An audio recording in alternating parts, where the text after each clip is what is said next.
बिस्मिल्लाहिर्रहमानिर्रहीम। अस्सलाम वालेकुम। मैं हूं शहबाज चौधरी और आप देख रहे हैं मेरा YouTube channel daily trends. Pakistan इस वक्त संगीन मुआशी मसाइल का शिकार है और इसी के हल के लिए इस वक्त आर्मी चीफ का जो पहला गैर मुल्की दौरा है वो आज शुरू हुआ है। पाकिस्तान के army chief general Asim Munir हैं, वो सऊदी अरब के दौरे पर पहुंचे हैं और आज सुबह सवेरे उनकी बड़ी अहम मुलाकातें हुई हैं सऊदी अरब में। उन मुलाकातों की डिटेल भी हम आपको बताएंगे। यहाँ हम आपको एक छोटी सी खबर ये देते हैं कि नवाज शरीफ साहब जो पिछले 3 साढ़े 3 साल से लंदन में मौजूद हैं, अब बिला आखिर उनकी लंदन से पाकिस्तान वापसी का सफ़र जो है वो शुरू हो चुका है। आज वो लंदन से वहाँ से रवाना हुए हैं जनेवा के लिए। वहाँ मरीम नवाज़ की एक छोटी सी सर्जरी है और नवाज शरीफ साहब की खुद भी अपनी भी उनके ज़ाती मॉलेज के साथ कोई अपॉइंटमेंट है। तो उसके बाद ख़बरें ये हैं कि नवाज शरीफ साहब जो जनवरी के तीसरे हफ्ते में पाकिस्तान पहुँचेंगे। अब ये वक्त बताएगा कि नवाज शरीफ साहब जो हैं वो मरीम नवाज़ के साथ वापस पाकिस्तान पहुँचते हैं या नहीं पहुँचते, या मरीम नवाज़ जो है वो अकेली ही पहुँचती हैं। खैर, मरीम नवाज़ तो पाकिस्तान वापसी कंफर्म है और वो पाकिस्तान वापस आ रही हैं।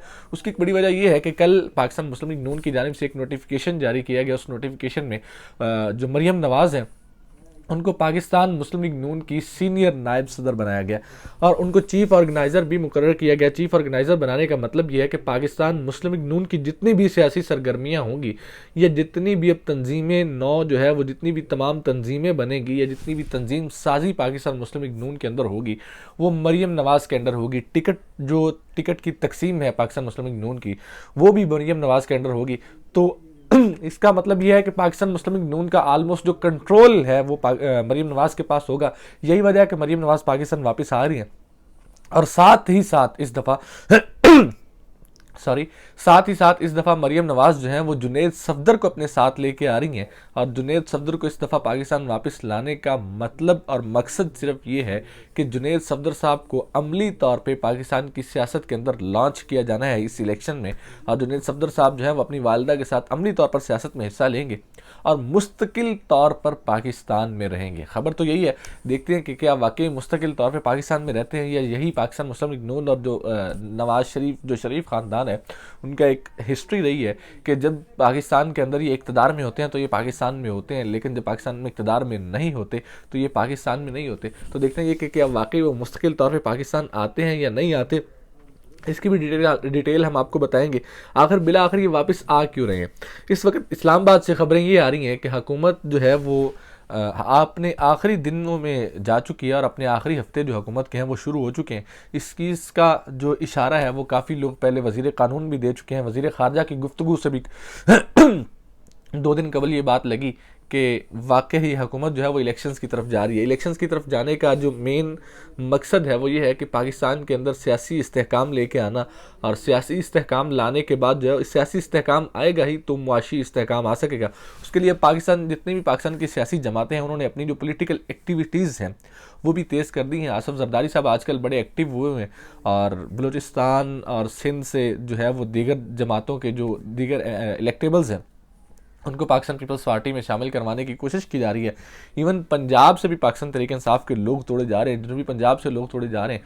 तो इलेक्शंस की जो तैयारियां हैं वो शुरू हो चुकी हैं। कल शेख रशीद साहब अक्सर पेशन गोइयाँ करते रहते हैं पाकिस्तान की सियासत के अंदर और अक्सर इन्फॉर्मेशन देते रहते हैं कि अब ये होने जा रहा है, अब ये होने जा रहा है। और उनके ताल्लुकात पहले तो जो है वो काफ़ी हलकों के साथ बहुत बेहतर थे, लेकिन जब से इमरान खान की हुकूमत गई है तो उनके ताल्लुकात कुछ उतने बेहतर नहीं रहे, लेकिन कुछ इन्फॉर्मेशन वो अभी भी देते रहते हैं।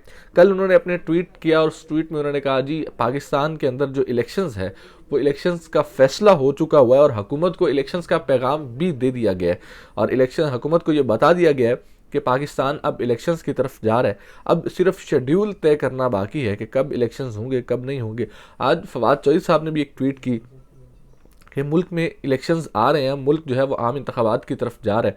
तो पाकिस्तान तहरीक इंसाफ के जितने भी वर्कर्स हैं, जितने भी कारकुनान हैं, वो इलेक्शंस की तैयारी करें। इससे पहले शायद पाकिस्तान तहरीक इंसाफ डिमांड तो कर रही थी, बार बार अपने जलसे जुलूसों में, तकरीरों में, प्रेस कॉन्फ्रेंसेस में ये बात कह तो रही थी कि मुल्क के अंदर आम इंतखाबात करवाए जाएँ और हम मुल्क के अंदर आम इंतखाबात चाहते हैं। और पाकिस्तान तहरीक इंसाफ का मुतालबा और सबसे बड़ी डिमांड भी यही थी कि पाकिस्तान के अंदर आम इंतखाबात करवाए जाएं। लेकिन इससे पहले पाकिस्तान तरीके इंसाफ ये नहीं कह रही थी कि हम इंतखाबात की तरफ जा रहे हैं, ये इंतखाबात होने वाले हैं। अगर पाकिस्तान तरीके इंसाफ के लोग अब ये कह रहे हैं, शेख रशीद साहब भी कह रहे हैं, फवाद चौधरी साहब ने भी आज कहा कि मुल्क आम इंतखाबात की तरफ जा रहा है, हम इलेक्शंस की तैयारियों में मसरूफ़ हैं, और पाकिस्तान तरीके इंसाफ खुद भी बाज़ाब्ता तौर पर जो है वो इलेक्शंस की तैयारियों में मसरूफ़ हो चुकी है और वो इलेक्शंस की तरफ जाना चाह रही है। कैंपेन्स भी और टिकट के हवाले से जो बोर्ड्स हैं, कमेटियाँ हैं, वो भी बनना शुरू हो गई हैं।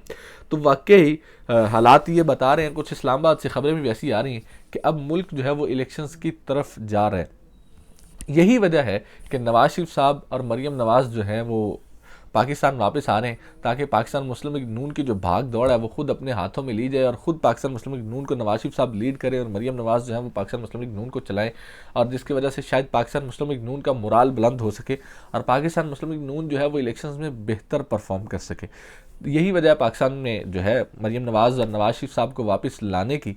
और हो सकता है नवाज शरीफ साहब को वापस लाने के लिए मरीम नवाज़ और नवाज शरीफ साहब को पाकिस्तान की सियासत में वापस इन करने के लिए इमरान खान को नाअहल किया जाए, इमरान खान को गिरफ्तार किया जाए। लेकिन इमरान खान को नाअहल और गिरफ्तार करने के लिए कोई ऐसा वैसा केस मिल नहीं रहा जिसमें इलेक्शन कमीशन ने नाअहली की थी। उसमें भी जो है वो आज भी हाई कोर्ट के रिमार्क्स से कि ये तो तौहीन इलेक्शन कमीशन का केस है, इसमें इमरान खान की नाअहली कैसे हो सकती है, ये इमरान खान को नाअहल कैसे किया जा सकता है। तो शायद उस तरह का कोई स्ट्रॉन्ग केस मिल नहीं रहा जिसमें इमरान खान को नाअहल किया जा सके और इमरान खान को गिरफ्तार किया जा सके। इमरान खान की गिरफ्तारी और नाअहली का रद्द अमल पहले भी ये हुकूमत देख चुकी है, तो शायद इनको इलेक्शन में इसी तरीके से जाना पड़े इमरान खान के साथ। आज जो है वो आर्मी चीफ की मुलाकात भी हुई है सऊदी वज़ीर दिफा से।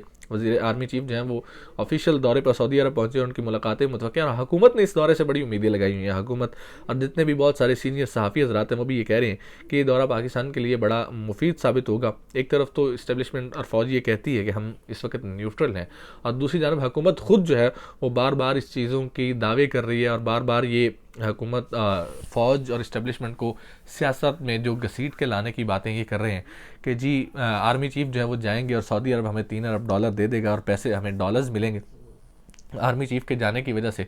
तो शायद ये चीज़ें खुद हुकूमत जो है वो खुद एक्सपोज हो रही है कि एक तरफ तो हुकूमत कहती है कि इस्टेब्लिशमेंट इस वक्त न्यूट्रल है और दूसरी तरफ हुकूमत खुद ये आस लगाए बैठी है कि आर्मी चीफ सऊदी अरब पहुंचेंगे तो हमें डॉलर्स मिलेंगे। तो आर्मी चीफ सऊदी अरब पहुंच चुके हैं और उनकी मुलाकातें भी हो रही हैं। तो देखते हैं कि इन मुलाकातों और इस दौरे का क्या नतीजा निकलता है। और दूसरी जानब जो है वो इस वक्त जुनैद सफदर साहब को भी पाकिस्तानी सियासत में इन करने की तैयारियां की जा रही हैं और जुनैद सफदर साहब को मरीम नवाज़ के हमरा भेजा जा रहा है कि वो भी पाकिस्तान के अंदर अमली सियासत में हिस्सा लें और पाकिस्तान की सियासत में जो है वो एक दफ़ा फिर से अपना किरदार अदा करें और मरीम नवाज़ के दस्ते बाजू बने। और एक अगली नस्ल जो है वो तैयार की जा रही है। तो देखना ये है कि क्या आने वाले दौर में जो पाकिस्तान मुस्लिम लीग नून की भाग दौड़ है वो जुनैद सफदर संभालेंगे, या पाकिस्तान मुस्लिम लीग नून के अंदर कोई और भी ऐसा कैपेबल लीडर है जो इस चीज़ की जो पाकिस्तान मुस्लिम लीग नून की भाग दौड़ है वो संभाल सकता है, या पाकिस्तान मुस्लिम लीग नून को लीड कर सकता है, या पाकिस्तान मुस्लिम लीग नून के प्लेटफॉर्म से कोई एक अच्छा पाकिस्तान के लिए एक अच्छा ओहदे पे जा सकता है या अच्छी सियासत कर सकता है। ऐसा नहीं है, यहाँ पे सिर्फ एक जैसे ख़ानदानों की हुकूमत है, एक दफ़ा फिर से वो जुनैद सफदर को लेके आ रहे हैं और जुनैद सफदर को लॉन्च किया जाना है इस इलेक्शंस में। तो देखते हैं कि जुनैद सफदर को लॉन्च करके क्या नतीजा निकलता है, क्या आवाम उसको एक्सेप्ट करते हैं या नहीं करते, ये तो वक्त ही बताएगा। इसी के साथ मुझे दीजिए इजाज़त और देखते रहिए डेली ट्रेड्स।